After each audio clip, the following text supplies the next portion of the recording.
Well, the Razorbacks are back in Central Arkansas for basketball this Saturday, but is that a good thing? Do people like this game in Central Arkansas? We'll talk about that, as well as get into a question that was posed to me about the Razorbacks and NIL, and then a huge thank you and congratulations to us all. It's all coming up on today's Locked On Razorbacks podcast. You are Locked On Razorbacks, your daily podcast on the Arkansas Razorbacks. Part of the Locked On Podcast Network, your team every day. And welcome into Locked On Razorbacks Podcast. I'm your host, John Nabors. I am also the host of Out of Bounds. You can catch every weekday afternoon from 1 to 4 on 103.7 The Buzz and 103.7thebuzz.com. Today's episode is brought to you by BetOnline.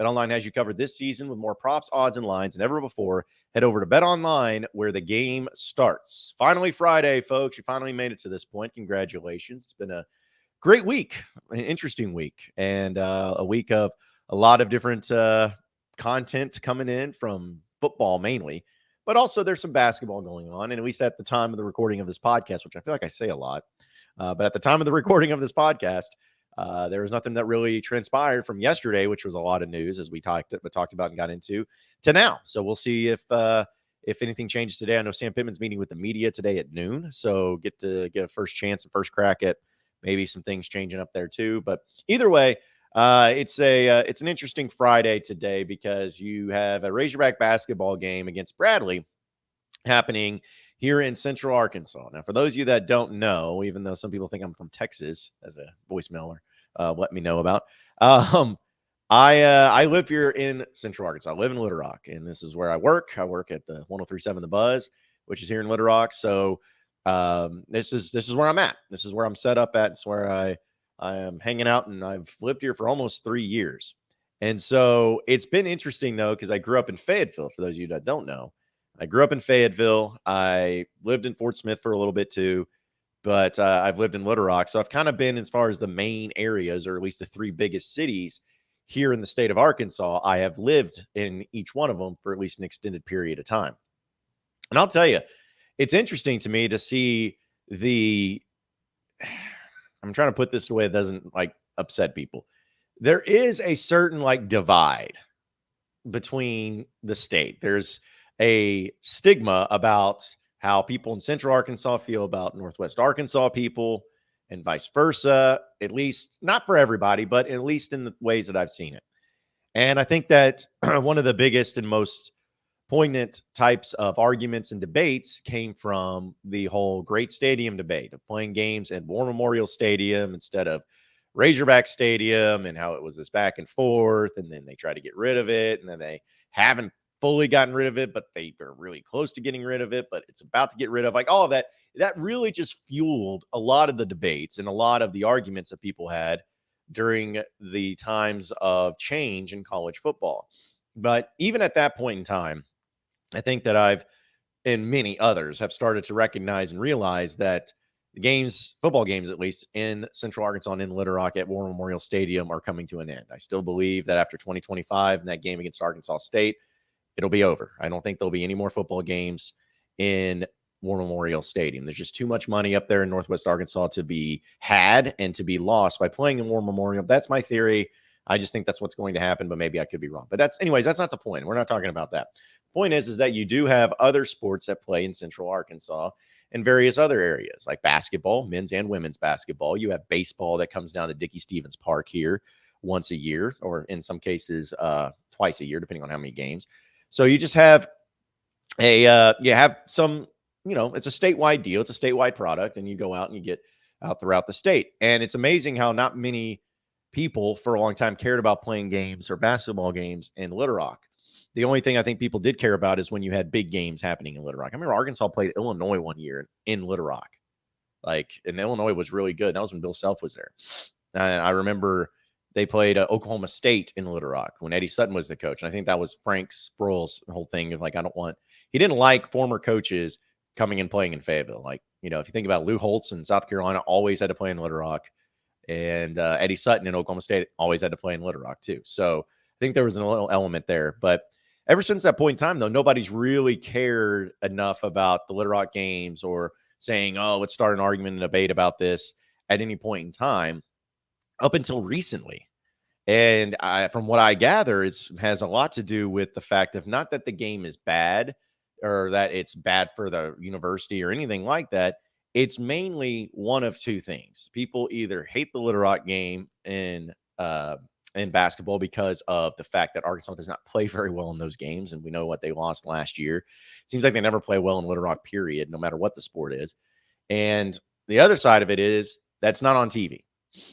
And that's the thing that I think is the most misconstrued reasoning behind it. Some people blame Simmons Bank Arena. Some people blame Arkansas. Some people people will just kind of throw the blame everywhere. And I thought that this morning in the Arkansas Democrat Gazette, Bob Holt really did a really good job of talking about this game and talking with Hunter Yurachek, the athletic director for Arkansas, as to why this game cannot be on TV. It's not going to be a telecast or streaming or anything, and nobody else is allowed to do it. So here's the reason why. And I'm quoting from the Arkansas Democrat Gazette and Bob Holt's article.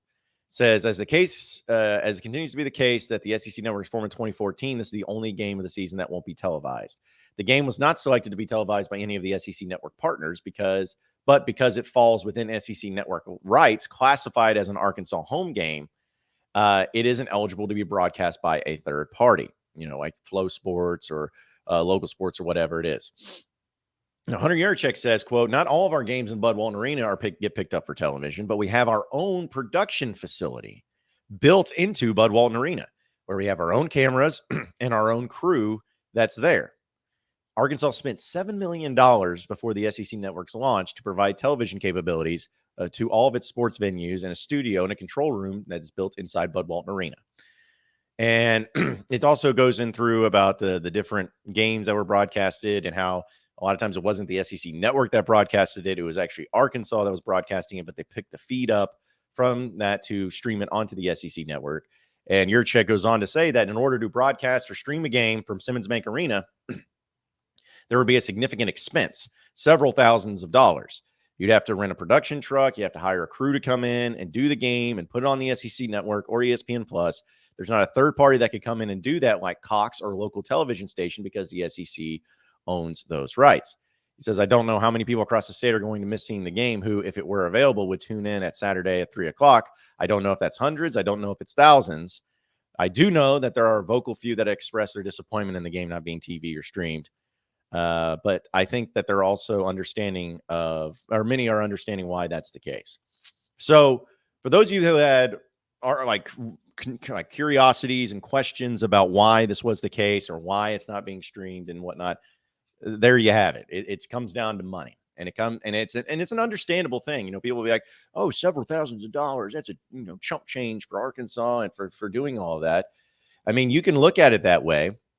Or you can look at it in the perspective of the U of A saying, well, it's one game and it's against Bradley and it's a game that we want to make sure it gets sold out, which, I mean, if it was on TV too, I still think it would be sold out, but gives extra incentive to go to the game.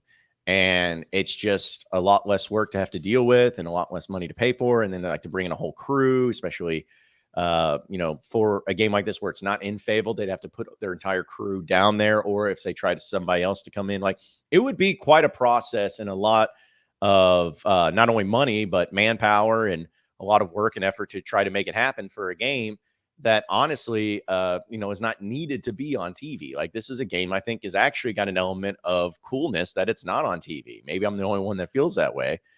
But they still have it on the radio broadcast, by the way, on 103.7 The Buzz, if you want to listen to it there. But I actually like the fact that it's not on TV. I do. I understand that if you're not going to the game, you want to see it and all of that. And I get that part of it. But it gives that old school feel where this is just the way it is. And this is, the way that we used to be before people could always watch the games. It puts a little bit like exclusivity into it as well. And so I'm fine with it. And I have said many times that I am fine with having games from basketball to baseball to, any sport being in not only in Central Arkansas, but anywhere across the state, as long as it's not a game that's like is a huge game. I don't believe that you should have some of your marquee games ever in Little Rock or anywhere else besides Fayetteville. And I don't think Arkansas is ever going to look at that, but that was something that used to be the case. You used to play LSU football in Little Rock. I mentioned the basketball games. You played Oklahoma State and Illinois in Little Rock. Like, those are things that should not ever happen again. And I don't think they will. So I think that there's just a nice balance and a nice medium there that's met when it comes to this game being there. And I know that the Razorback basketball team is just going to approach it as a neutral site, even though it technically is a home game. And technically there will be, 17,000 or however many people fit there in Simmons Bank Arena. That will be chock full of nothing but Razorback fans, and they'll be calling the Hogs and all of that's still going to be there. But you got to treat it as a as a travel game. You got to treat it as a game that you're getting focused in, almost like the Tulsa game last Saturday, which is just kind of funny because Tulsa is actually closer to Fayetteville than what Little Rock is technically. But still, it's fine. It's good. I like it. I don't mind it. I get the thing not being on TV or not being streamed because let's be honest, with the way that we do things nowadays, if it's not on TV, we lose our minds, and it seems so totally unfair. Totally get that too. But I think that this is not a battle that needs to ever be fought. Like, nobody needs to go to battle to try to fight it out over whether a game for basketball, men's and women's baseball, whatever it is, gets played in Little Rock or gets played in Fayetteville or anything like that. Honestly, I think it's kind of cool whenever you can play games in different areas of the state. And it's just and you think back to how crazy it was at one point. Like, Arkansas played Michael Jordan in North Carolina, the number one team in the country, and they beat them in Pine Bluff. Could you imagine right now? And the number one team in the country, I guess, is Purdue, but say whatever it is, number one team, non-conference game. Could you imagine in this day and age having Bud Walton Arena, the campus and students and all that, and be like, hey, okay, by the way, everybody, I know you're excited about us playing the number one North Carolina Tar Heels this year, but we're actually going to go and play it down in Pine Bluff. Could you imagine the reaction that would happen and the uproar that would happen? That's different. That's not what this is. I'm excited about the game. I can't wait to be there. I know a lot of you are going to be there tomorrow as well, too. It's going to be a great crowd, and Arkansas had a better showing against Oklahoma this year than they did last year. Let's hope they have a better showing in Simmons Bank Arena this year than what they did last year, because I don't want to see that ever again. BetOnline.net is your number one source for sports betting info, stats, news, and analysis. So get all the latest odds and trends for every professional and amateur league out there. From pro football to college bowl season to basketball World Cup, they've got it all at BetOnline.net. And if you love sports podcasts, you can find those over at BetOnline as well. They're always the fastest and easiest way to get all of your betting info. So head to the website today or use your mobile device to learn more over at BetOnline, where the game starts. You are Locked On Razorbacks, your daily podcast on the Arkansas Razorbacks, part of the Locked On Podcast Network, your team every day. All right, so continuing on with the Locked On Razorbacks podcast, this was something that was a question that was posed to me on social media just 2 or 3 days ago, I believe, and I tried to go back into the replies and see who it was, and I apologize.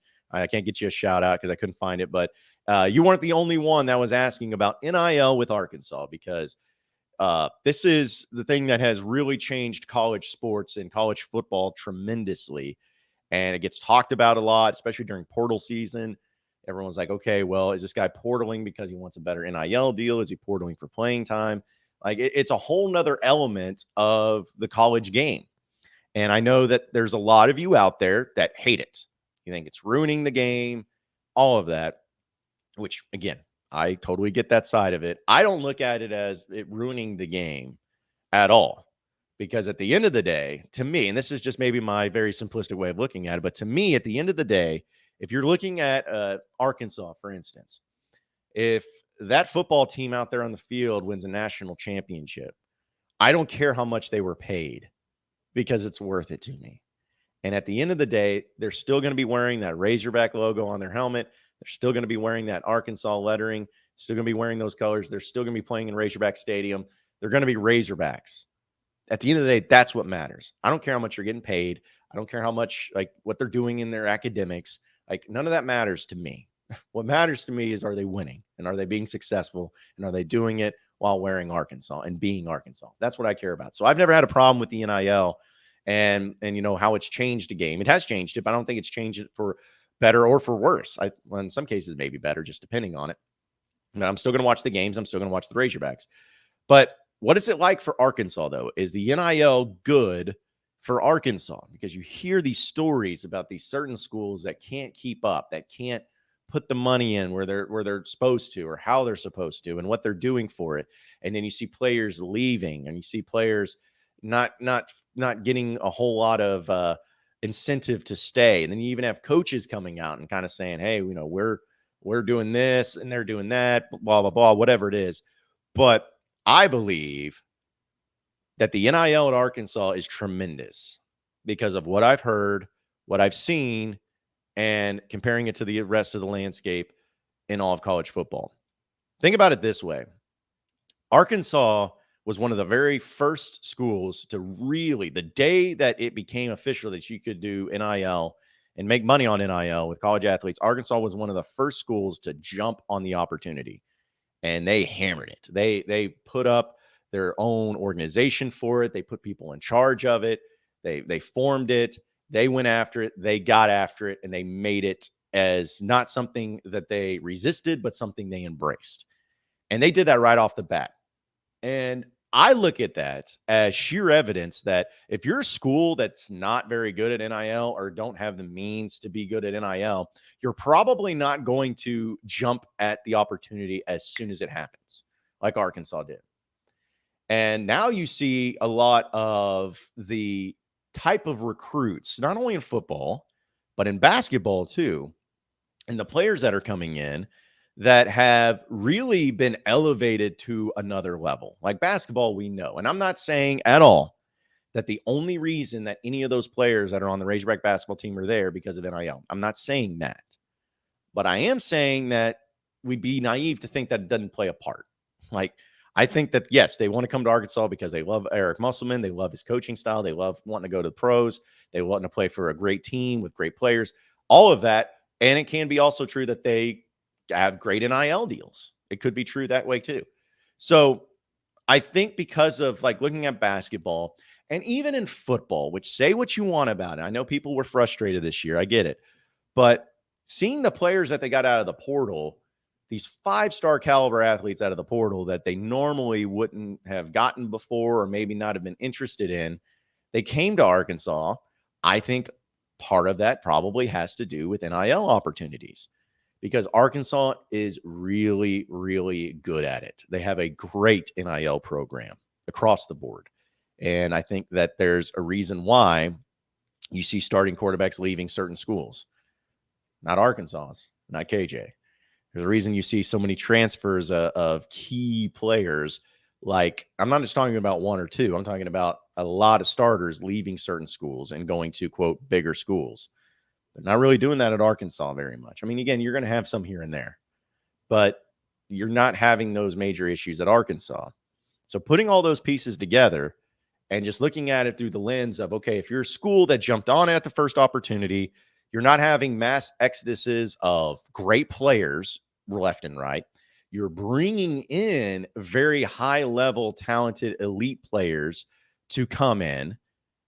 It shows me that the NIL is doing just fine for Arkansas. And it's not a surprise. And I love it because here's the biggest thing about it, folks. When it comes to the NIL, here's the biggest thing that people have to understand and realize. Arkansas has a lot of money. It's a university that has a lot of money with a lot of great boosters who love their Razorbacks.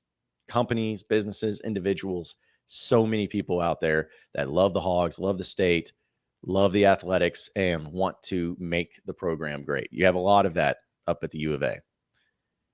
And because of that fact, it has been able to open up new doors and new opportunities for you to get players that you normally would not have had a chance to get before. There are players out there that are 5-star caliber athletes that 10 years ago, Arkansas wasn't even a place that they knew where it was. It's a flyover state to them. You know, it's the place that they drove through to get to Alabama. That's what Arkansas was to these kids. But when the word gets out and it starts circulating when these kids are in high school or whether in the portal or whatever it is, when word starts getting out that these kids are looking at, okay, well, I want to go someplace I can be great. I want to go someplace I can go pro. I want to go someplace I can play right away. But I also want to go to someplace that has good NIL opportunities for me. That's going to eliminate a lot of the schools that they would normally consider. And even the schools that they normally would consider that has great NIL Arkansas ends up being in the mix. Usually it's just Bama, Georgia, LA, like all of these great schools that with these great recruiting and great, facility, all that stuff. And Arkansas wouldn't even be a thought. But because of the NIL, Arkansas is in the mix for these kids. Now, are they going to get all of them? Have they gotten just a number one recruiting class yet? No, they haven't. And I don't know if that'll even happen ever under NIL because it's still extremely competitive with a lot of people. But I just like the fact and love the fact that Arkansas is now in the mix. They are in the conversation. They're getting like Jaden Hazelwood and Drew Sanders. I don't know if they would have come to Arkansas if it wasn't for the NIL opportunities. Again, that's just me guessing. I don't know for sure. I don't have any evidence, but that's just me guessing. But because of that, you have opportunities, you have chances, you have a way to build a team and to build a program and to get great players that you normally wouldn't have gotten. This has done nothing but help Arkansas. The NIL has helped Arkansas tremendously.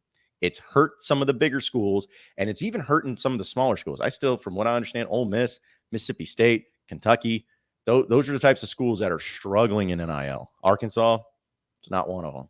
And thank you to all of you major boosters and money makers for making it possible. We so much appreciate you.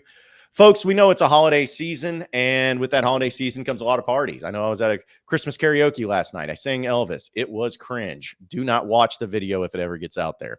But it was a lot of fun. And, there you go to these parties and you go to everything that goes on in the holiday season, and, you're hanging out with a bunch of people. You put back a few drinks, and then a few becomes too many. And then as the evening comes to an end, people start to head out. You think of calling for a ride. You think of calling Uber or whoever, but you're like, nah, I live close enough. This is no big deal. I can just make my way home. But what are the odds you're going to get pulled over anyway? Let's be honest. I mean, even if you do, what's the worst that could happen, right? I mean, your insurance goes up. That's no big deal. Lose your license, lose your job, total your car, even kill somebody. Everyone knows the risks of driving drunk, and the results are tragic and often deadly. However, that still does not stop everybody from getting behind the wheel when they're under the influence. That's why police officers are out there right now looking for impaired drivers on our roads just to save lives. So if you think you're okay to drive after a few drinks, think again. Play it safe and plan ahead to get a ride. It only takes one mistake to change your life or someone else's forever. Drive sober or get pulled over. You are Locked On Razorbacks, your daily podcast on the Arkansas Razorbacks, part of the Locked On Podcast Network, your team every day. Okay, so final segment here on the Locked On Razorbacks podcast. As you can tell from the little graphic and my stupid picture there, we're number one. We're number one once again. I have it in the ticker down low. I have it in my little whiteboard up behind me. I have tweeted about this. I put it on Facebook, on Instagram. I put it everywhere. I'm screaming from the rooftops because once again, the Locked On Razorbacks podcast is the number one Razorbacks podcast for the second year in a row, and it's not even close. I am like yesterday, I got so emotional seeing that. And some people may say it's a little vain to keep putting it everywhere, but no, I want to scream it from the rooftops that this is the number one Razorbacks podcast of all time. Not for the sake of bragging, but for the sake of appreciation. That's how I look at it, is because for me, I am so blessed and I am so fortunate to do what I do. I say that all the time, but I can't reiterate it enough. I am so thankful. I think about my journey. I was just talking to a lady I met last night that was asking me about my journey in radio, and I was just going through it. And I'm like, it's incredible. It's incredible how blessed I am and how fortunate I am, because there's a lot of people that want to be in this position and do a job like I do, and they can never break through, or they have obstacles. And not to say I haven't hit obstacles myself, but it's just something I can't take for granted, and I'm very fortunate to be able to do this. And when that happens, when you're doing a job like that, and you work and you put in the hours and everything, and you make a living on it, because this is how I make my living. It's always something that's great, but it's taken to another level whenever you go through the job and you're in this position, and then you hear that you're number one. And then you see that you're number one. You see that you are the most listened to podcast when it comes to Razorback sports in the entire world by far. That's awesome. That is just such an awesome feeling. And I know that everybody with your jobs too, I'm sure you can relate where, if you put in some hard work and determination and you go through everything and, you're just trying to make your way through the life that you go through. And, when you get recognition, or at least you have some sort of way to showcase that, hey, you're doing a great job, it means a lot to you. And it means a lot to me too. And it's just nice to have that because I do put in a lot of work into this. I do love it, but I do try really hard. I put a lot of effort, and I'm not trying to say that I'm some sort of victim or anything in this regard. So don't take it that way. But just knowing that every single day I have to bring a lot of energy, not only for my podcast, but for my radio show. I have to speak, I have to actually talk about stuff for 3 hours or so a day, just talking about sports, which again, I love it. I love it. I'm not complaining about it, but it's a lot of work. And there's some days where you just don't have it, and you don't, you go through personal stuff in your life, and there's just things that are out of your control that makes it so tough. And so putting in the work day after day sometimes can even wear on you, just like a lot of you understand. But when you see that, some type of thing like this where we end up being number one, is just, man, it makes it all worthwhile. It really does. And I wouldn't be here and I wouldn't be number one if it wasn't for each and every one of you.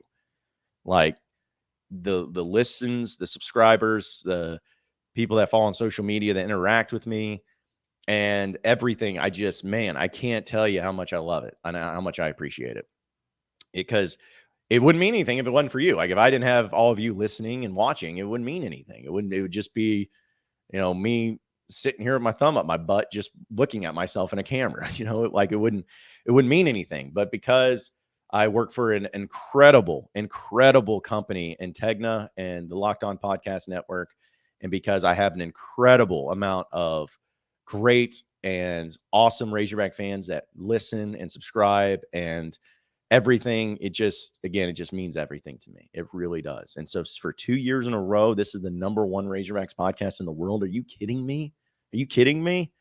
Oh man. So I just wanted to appreciate and say thank you. Thank you to each and every one of you. I'm trying not to get too emotional about it. It's tough though, but it's hopefully we can go into year 3 and make it the 3rd straight year of Locked On Razorbacks podcast being the number one Razorbacks podcast in all the world. I'm going to work very hard to do it. Can't wait for 2023 and what's going to be in store. So, but yes, thank you to all. Love you all. 2023 is going to be great. All right. So thank you again. Appreciate everybody listening into Locked On Razorbacks podcast. Be sure to like and subscribe to the podcast on iTunes or on Google Play. You can also get after me on Twitter at BuzzJohnNabors for any questions, comments, concerns that you may have. We'll keep it going from there. Same podcast time, same podcast channel tomorrow afternoon. Have a great day, everybody. We'll see you then.